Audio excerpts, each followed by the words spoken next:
And so listen to me very closely. I say this to you. I never said when you want to succeed as bad as you want to eat. Because you can go 21 days, maybe 30, if you're Gandhi or Gandhi's mother without eating. Fast, you can fast for 30 days. I never said when you want to succeed as bad as you want water, because you can go about 3 days or so without. I said when you want to succeed as bad as you want to breathe, you probably only got a minute or so, then you'll be successful. And so one of the things I want to do for you as an educator today, you don't necessarily need better skills per se. That's not what you need. What some of you need is to go from 70% to 120%. Some of you need to go from 80% to 120%. And listen to me, I understand. I just left Florida. I won't say the city or the school. And I did a program all day that I did something for parents. Of the 2,500 kids that go to school, only about 50 parents showed up. And some of them were married, so it wasn't even just 50, right? But it didn't bother me because I said to myself, listen to me very closely, the reason why I'm giving 120 is because your dad is not in your life. The reason why I'm giving 120 is because your father's in prison. The reason why I'm giving 120 is because your mom is working 2 jobs. The reason why I'm giving 120 is because your grandma is raising you. The reason why I'm giving 120 is because you live in a community where education is not valued. So I don't care what you do academically, when you leave here, you can't go and get credit for getting A's. That in your neighborhood, in your community, nobody affirms you for reading at a certain level. Nobody affirms you for doing well on your ACT or your SAT. Where you come from, education is not affirmed. So even if you are a scholar, you have to keep it to yourself. You have to suppress it. So the reason why I give 120 is because your daddy's not there to give 80, and your mama's too tired to give 100, and your grandma is washed out, so she's giving 50. So I don't just want to be an educator. I don't want to just change the trajectory of their lives. I want to do it as bad as I want to breathe. I don't want to do it as much as I want to eat. I don't want to do it as much as I need to drink. I want to be the best educator in the world as bad as I want to breathe. I want to be the Michael Jordan of education. I want to be the LeBron James of education. I want to be the Gandhi and the Mother Teresa and the Malcolm X and the Martin Luther King and the Coretta Scott King and the Rosa Parks of education. And I ask you the question. I ask you the question today. Are you giving 120? Are you giving these babies 70 because of what's going on locally at your school? Or what's going on between you and your principal? Or what's going on between you and your peers? No, listen to me. As we move forward, I must ask you the question, how bad do you want? How bad? Now I'm gonna ask like literally, I'm gonna ask a question. And I'm gonna ask you to raise your hand. And I need us to be honest here. I need us to be transparent. We have nothing to prove to anybody. If you're saying, Eric, there was a time where I did want it 120. But as an educator, just being honest with you, I'm a little burnt out. Let me just see your hands. Like, be honest, I'm burnt out. Just be honest, I'm burnt out. Let's see your hands. Let's not, we gotta be transparent. I'm burnt out. Good. So what I need you to do for me, this is important, because if you're burnt out, listen to me, we're the last frontier, guys. Right? I know that about you. How many of you, and just be honest with me, as you raise your hand and say, Eric, for real, I'm a little burnt out. How many of you can honestly say that being burnt out affects your instruction? Let's be honest, raise your hand. Good. And we're here not just to get great information, but hear what I'm saying first, you matter the most. All right, so my goal here today is to first get you back up. So look, I need manicures, pedicures, but I'm serious, I need like, we're not here talking about instruction first. So the first thing I want you to do, for real, I need you to take care of yourself. And the way we burn out is that we put everybody else first. And then what happens is the plane is crashing. This is teachers, I love this. The plane is crashing and we're putting the oxygen tank on everybody else. And they're taking it and taking theirs. They're sucking theirs and they have yours. Now I need you to do me a favor. Number one, when you leave today, I need you to take care of yourself, right? And I need you to know that if you don't take care of every single thing, some kind of way will be taken care of. But if you burn out, we already lost. So I need manicures, pedicures, and I know I got some guys. What about us? I said manicure, pedicure. Listen to me, like I was against it at first. I remember my friend, he invited me. I was like, bro, I'm from Detroit. You know what I'm saying? Like, I don't do that, right? He's like, come on, come with me. And I was like, all right, then my wife went, and I went. And like after that, I was like, once a month, like, yo, sweetheart, you want a manicure, pedicure? She's like, you're not thinking about me. I'm like, but I am. Right? I need you to take care of yourself. I need vacation by yourself. Like, I need you to take care of you.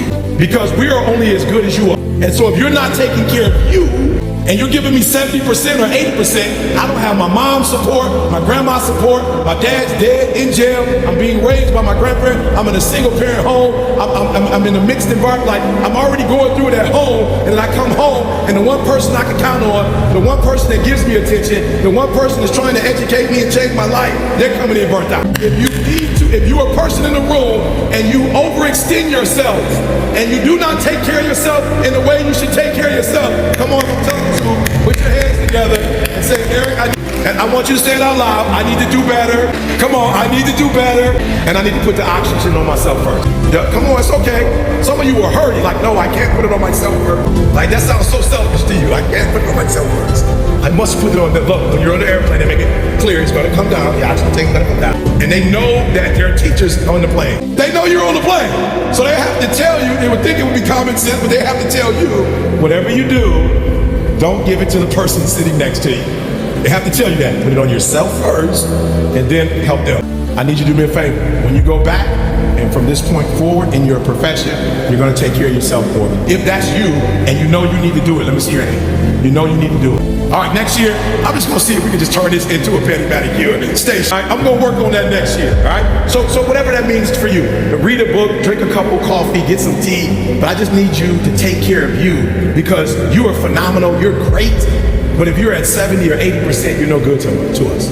I realize that as an educator, one of the things that we do is that we have so many resources around us and we teach our children, we teach our students to, utilize these resources and we're not utilizing, right? So one of the things that I started doing was I started going to the schools that I work for and I started talking to other teachers. And they would just tell me little things like, Eric, they're gonna misbehave in the month of March, but it's nothing personal. Their grandma died last year in March, and that was 2 years ago, and it just seems like every March, doing that anniversary is kind of rough on them. Look guys, vertical and horizontal communication. I started talking to administrators, I started talking to other teachers, I started going to schools, we started to come together as instructors. We start giving each other tips and strategies. What apps are you using? What videos are you using? What are the kids doing? And I learned that I don't have to do it all by myself. What I wanted to share with you is why you are so important. Now, most of you heard my story and I started homeless at 16. I found out when I was 12, 13 years old that my father who was raising me wasn't my biological father. My mother married when I was about 5 years old. I knew something was wrong, but I was still young. I didn't know what was wrong, but I knew something. And so I knew something was wrong because I was one of the only kids in the neighborhood that had 3 grandmas. Right? You'll catch up to it. Catch up. Give you some time. Right? Now, 3 grandmas on Christmas is great. 3 grandmas' birthday, great. Right? But one of these grandmas don't belong. Right? And so I never said anything to my mom. Somewhere around 11, 12, I asked my mom and she said, you were right, son, that's not your father. She changed my birth certificate, changed my last name, just the whole night. And so I was so disappointed in my mom. I felt like my whole life was a lie. And so I ran away from home at 12, off and on, and at 16 I left for good. So a lot of times I was in the classrooms and the teachers thought I was a class clown when I really wasn't a class clown, but I was trying to resolve. I was trying to deal with the fact that my mother, who had punished me for lying, and my whole life was a lie, my whole mother lied about it, and switched my birth certificate and my whole life to cover this lie.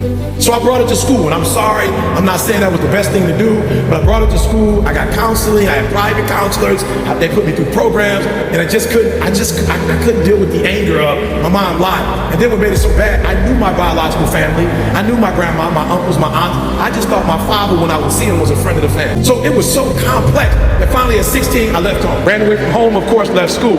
And I remember going to church. I didn't grow up in church.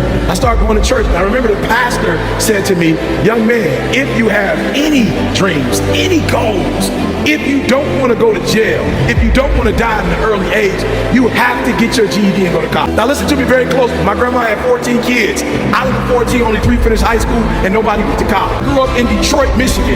Culturally, college is not important. Why? It does not make sense to go to college.